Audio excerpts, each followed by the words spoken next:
فذرنی ومن یکذب بہذا الحدیث سنستدرجہم من حیث لا یعلمون واملی لہم ان کیدی متین۔ انہیں مہلت دے کر، ہمیشہ تندرستی دے کر، زیادہ نعمت دے کر بتدریج عذاب کی طرف اتاریں گے۔ اللہ اکبر۔ استدراج کیا ہوتا ہے؟ سلولی اینڈ گریجولی، درجہ بدرجہ کسی شخص کو ہلاکت کی طرف لے جانا، اس طرح کہ ان کو پتہ بھی نہ چلے، پھر وہ دن آ جائے کہ جب ان کی سخت پکڑ ہو۔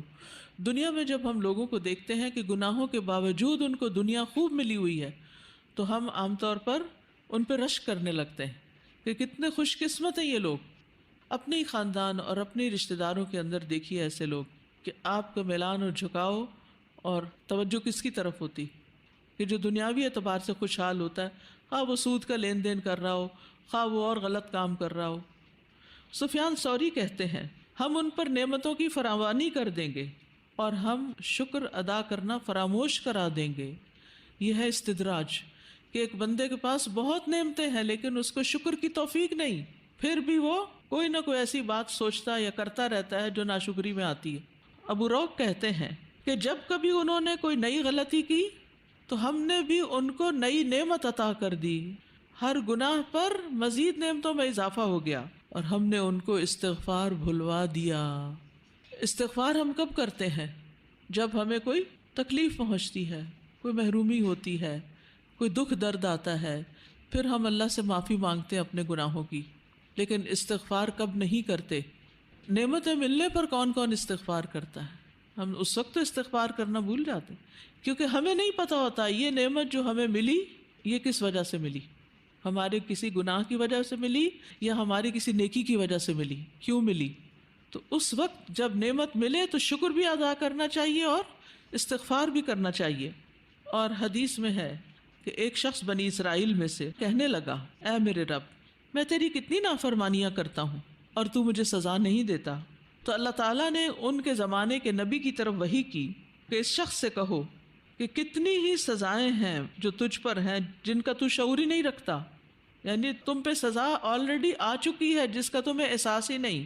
تمہاری آنکھوں کا جامد ہونا، یعنی آنکھوں سے آنسو نہیں بہتے، اور تیرے دل کی سختی، یہ بھی میری طرف سے استدراج ہے، یعنی ڈھیل دے کے پکڑنا ہے، اور سزا ہے، عذاب ہے۔ اگر تجھ میں کچھ عقل ہوتی تو تم سمجھ جاتے۔ بعض اوقات انسان کسی سزا میں مبتلا بھی ہوتا ہے تو اس کو احساس نہیں ہوتا کہ یہ سزا ہے، کہ یہ آزمائش ہے۔ یہ پیغمبروں کو پتہ چل جاتا ہے کہ نعمت ملنے پر بھی وہ کہتے ہیں کہ یہ تو میری آزمائش ہو رہی ہے، لیبلونی ااشکر ام اکفر۔ اور ہمیں بعض اوقات نیکیوں سے محرومی پر بھی افسوس نہیں ہوتا کہ یہ ہماری کسی غلطی کی سزا تھی کہ ہم سے یہ اپرچونٹی چلی گئی۔